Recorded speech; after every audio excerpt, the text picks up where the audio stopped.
So a very good day, IB to Dr. Zainon. So today my group will be doing a presentation about comparison of qualitative data analysis, where my groups consist of Lavinia and Nur Ayla Fariha and me, myself, Ajaniaga. So for introduction, uh, this presentation will compare two qualitative research studies, which is the first study is about systematic thematic literature review on gifted education and STEM, and the second study is about deductive content analysis of Turkish high school biology curriculum using P21 framework, where we will be focusing on their aims, methods, data sources, analysis, and findings. And we will also highlight the similarities, differences, and unique insight from each study. So for study overview, for the first study, the title of the article is Gifted Education and STEM, a thematic review, which is published on 2021. And the focus of this study is it will be reviewing of research from 2012 to 2020 on gifted education and STEM, where the data sources is from 72 peer-reviewed articles. For second study, the title of the article is A Qualitative Content Analysis to Investigate 21st Century Skills in Learning Outcomes of High School Biology Course Curriculum, where this article is published on March 2024, and it focuses on analysis of Turkey's high school biology curriculum from grade 9 until 12, and the sources is from text from 2018 official biology curriculum document. So the research purpose and design for first study is, which is the gifted education and STEM. The aim is to identify the trends, themes, and gaps in global research on gifted STEM education. And the outcome of this research is it highlights areas needing more practical research for educators and researchers.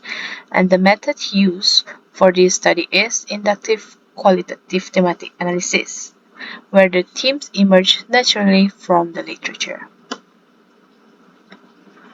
And for the second study, which is the biology curriculum in Turkey, it aims to evaluate how well the Turkish biology curriculum integrates 21st century skills, where the focus skills in this study is creativity, critical thinking, ICT literacy, life and career skills, where the method used in this study is deductive qualitative content analysis using the P21 framework, which is used to code and categorize the curriculum content systematically. So that is all from me. I will pass to Ayla for the next presenter.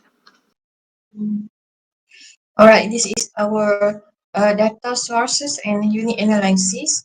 So for the first study, uses secondary data that has been derived from published article, and the unit analysis is thematic content which is extracted from the article, while the second study use primary data that consists of curriculum, learning outcome, and explanatory element. So each sentence in the secondary study within text is treated as a coding unit. So the next slide is coding procedure and validity measure. So the first study is gifted education and STEM. Use open coding to develop a thematic matrix, dividing content into general and content feature. So its validity measure are used by reinforcing through iterative checks and descriptive statistical analysis. Okay, so for the studies, second study, it is execute a deductive coding strategy using P21 frameworks, which is 3 domains and 11 sub-skill, which is learning and innovation skill, information media and technology skill, life and career skill. So, second study use a software, namely MaxQDA 11 software, which is used for coding and intercoding agreement. So it was used to calculate it using Ma and Habermas formula to ensure that higher reliability is 0.89.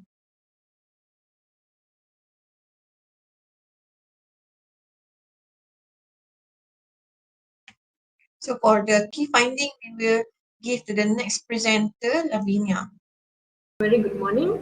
So I will talk about key findings, similarities and differences, and also discussion along with conclusions of these two studies. So the first one that is, I'd like to give a very short introduction of the two qualitative research studies, which is study one focuses on global research in gifted educations and STEM through a thematic literature review, while the study two analyzes the Turkish high school biology curriculum using the P21 framework to access the integrations of 21st century skills. So both use different qualitative approaches, which is one, the thematic analysis and deductive content, which is a document analysis. So that previous slide. Okay. The key findings as per for the study one, a gift education in STEM thematic review. So we can see that it was reviewed with 72 peer-reviewed articles from 2012 to 2020. They identified three major themes, which is one, talent development strategies, which was 45.9%, with STEM school and programs with 37.8%, and career choice and persistence consists of 17.3%. So we have to note the positive effects on thinking skills, creativity, spatial reasoning, and self-efficacy. They observed an increase in STEM research post in 2015. They highlighted the gaps in differentiated instruction and a lack of experimental research, suggested integrations of 21st century skills and stronger teacher training. The next one.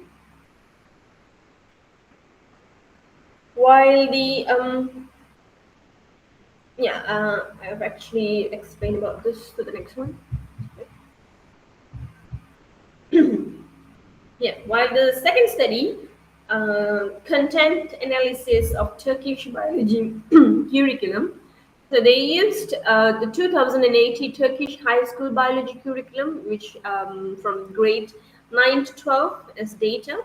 So they applied P21 framework to analyze 21st century skills. Learning and innovation skills consists of 59 percentage. Information media and technology skills stands about 23 percentage. Life and career skills stands about 18 percentage, where a total of 129 coded segments were identified. They found a lack of media literacy skills. The next slide. So to the previous one, sorry.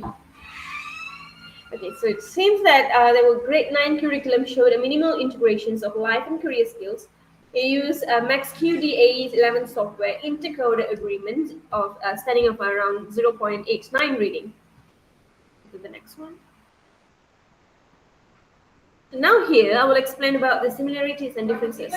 So the similarities between these two studies is that both studies focus on the role of 21st century skills in science and STEM educations. They emphasize creativity, critical thinking, and innovations as key competencies. We have they've identified gaps, which is lacks differentiations and experimental design in gifted education. With the study two, the gaps is that to find missing media literacy and uneven grade level integration. And together they conclude that more intentional planning and evaluations are needed in the education system by these two studies. Well, the differences um, from the aspect from study one, the approach they use in study one is thematic analysis, and the framework is there is no predefined framework. Teams emerged freely. And the data type is a secondary data where they use 72 published articles. The scope is there to find a global review on gifted STEM medications. And at the end, the outcome focus on research trends and gaps.